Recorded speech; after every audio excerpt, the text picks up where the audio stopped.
I was married to my ex-wife for 3 years before she broke our marital vows and shattered whatever was left of my heart. My ex-wife and I met at a bar on a Friday night, and coincidentally we sat next to each other and ordered the same drink from the bartender. While I had gone to the bar to unwind from the day's stress, it seemed like my ex-wife was there to cry over her broken heart. She kept drinking and taking more shots until she threw up. As the good Samaritan I was, I helped her back to the more comfortable bar seats, stayed with her for a while, and that was how we became friends. I didn't think that helping her that night would be the beginning of our love story, and somehow, her sweet personality caused me to open my once broken heart to love again. My ex-wife was a caregiver, and I worked with a tech company. On our free days, we would hang out together, either go to a restaurant or the bar we met or go for a walk in the park, and in less than 6 months of knowing her, I asked her out. It was almost like she charmed me with her personality, and I fell deeply in love. And because we were both young, financially stable, and in love, we married after a year of dating. We were so happy, and every day I thanked God for giving me a woman like her, mainly because I had lost hope in love and had already decided not to get married. I had experienced multiple heartbreaks with my exes in the past. With my ex-wife in my life, I was a changed person. I cut off friends because our goals did not align, especially the ones that insisted I cheat on my ex-wife because she would do it anyway. I also stopped staying out late because I wanted to spend more time with my ex-wife. I just wanted our marriage to be perfect, and because I had not been in a relationship that lasted that long, my ex-wife and I agreed that we would not have kids until we were ready. We got along well for the first 2 years of our marriage. If we had fights, I ensured we settled it before bed and didn't sweep anything under the carpet. I didn't want a situation where our arguments would lead her to find comfort in another man's arms, so I did what I had to do. In terms of provision, I provided for my ex-wife as a man should provide for his family. I got her whatever she wanted to make her happy and did my own share of chores at home. We visited our families whenever we were supposed to, and I always remembered our anniversaries. Around the 3rd year of our marriage, I noticed that my wife started acting differently. She wasn't cold toward me, but I could tell that something was off with her. Initially, I believed she acted that way because of stress from work. She recently told me about a new client she was assigned, and she was struggling with him. Since it was around the same time, I didn't pay much attention to the slight changes, and I encouraged her to rest more whenever she returned from work instead of watching reality shows the whole night. But when weeks passed and she didn't change, I became worried. I talked to her about taking a leave so she could rest properly, but she shook it off like it was nothing. Then she started acting weird and asking weird questions. She would ask questions about couples that opened their marriage and how they felt to be with someone else aside from their spouses. And if I answered the first question, she would jokingly ask me what I would do if I found out she was cheating on me. I blatantly told her I would leave and divorce her because I would not tolerate living with a cheater, and she would laugh it off and pretend she was asking a harmless question. She didn't ask this question once or twice. I lost count of the times she asked, and each time she asked, I wondered why she was asking the same question again, and she would tell me she wanted to be sure that I really loved and valued her.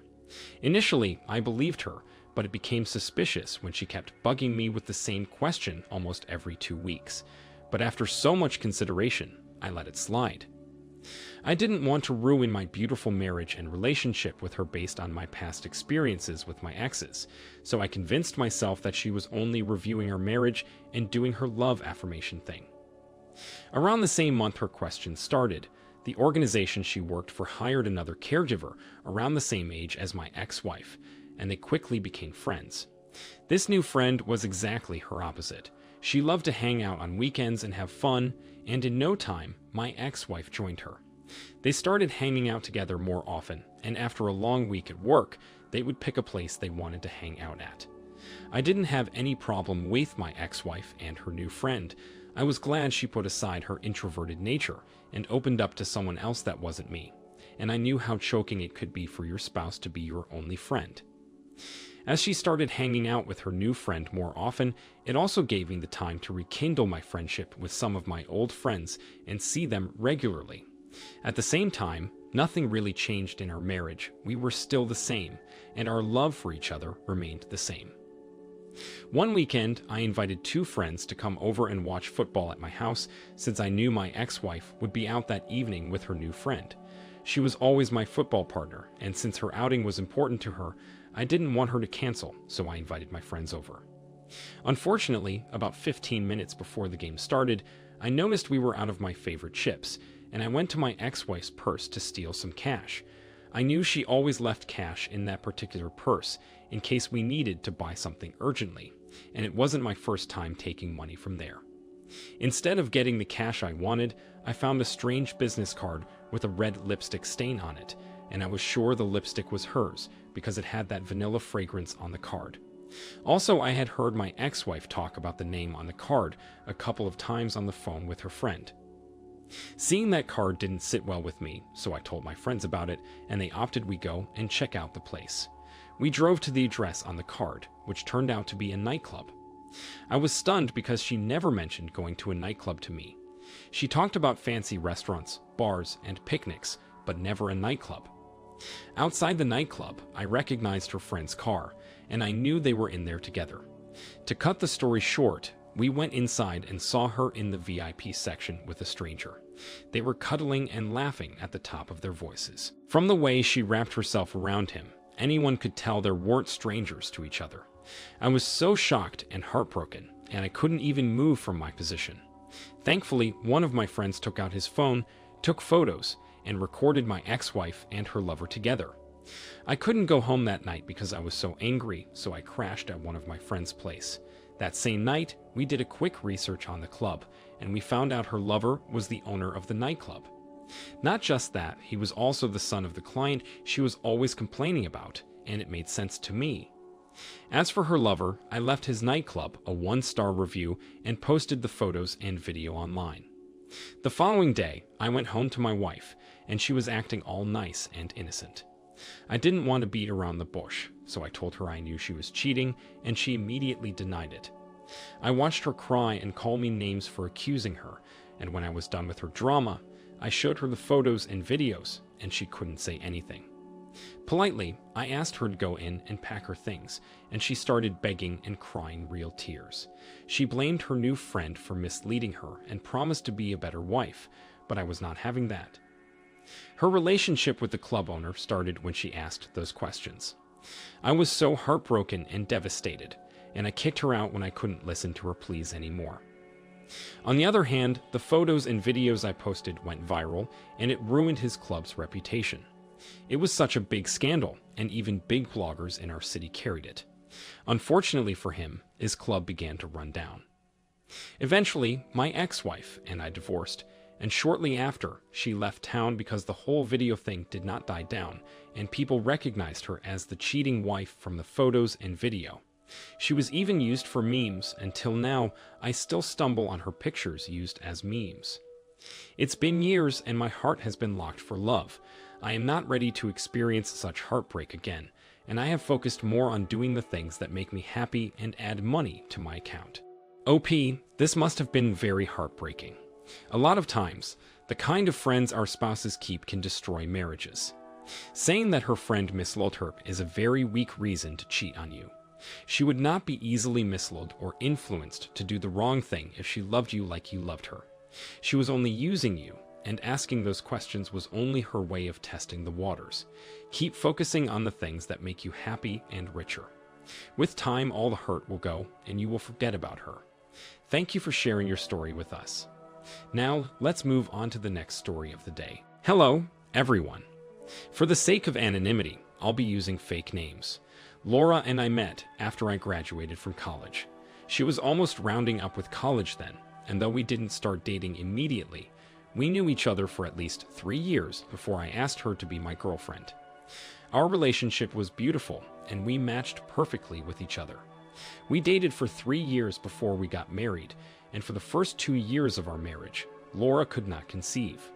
We tried everything possible, did all the tests, and the results showed we were both okay, but no matter how hard we tried, we couldn't make a baby. Not like I wasn't bothered about it. I was, but the person that was most affected was Laura. She loved children, and even while we were dating, she always talked about how we'd start making children once we got married. So it was heartbreaking for her to find out she could not conceive. To make things worse, we were lucky to get pregnant once, and in less than 2 months she miscarried. This upset Laura and affected many things about her, including her enthusiasm toward life and the things she loved. It got so bad that she would start crying if she saw baby ads or pictures on Facebook. But luckily for us, towards the 3rd year of our marriage, Laura conceived again and gave birth to her beautiful daughter, Maya. Indeed, Maya was a bundle of joy. She changed so much in our lives, especially Laura's. Laura loved Maya more than life itself, and she did almost everything to make sure Maya was healthy and happy. We treated Maya with so much love, and as she grew up, Laura pampered her with whatever she wanted. She got her the best dresses, shoes, school bags, and everything a girl child should have. There was no asking why Laura loved our daughter so much. Maya's pregnancy came with many complications, and as soon as she was born, Laura and I agreed that one child was enough. That way, we could take good care of her, provide for her, and give her the best education. On the other hand, Maya grew to love us and spent more time with her mother.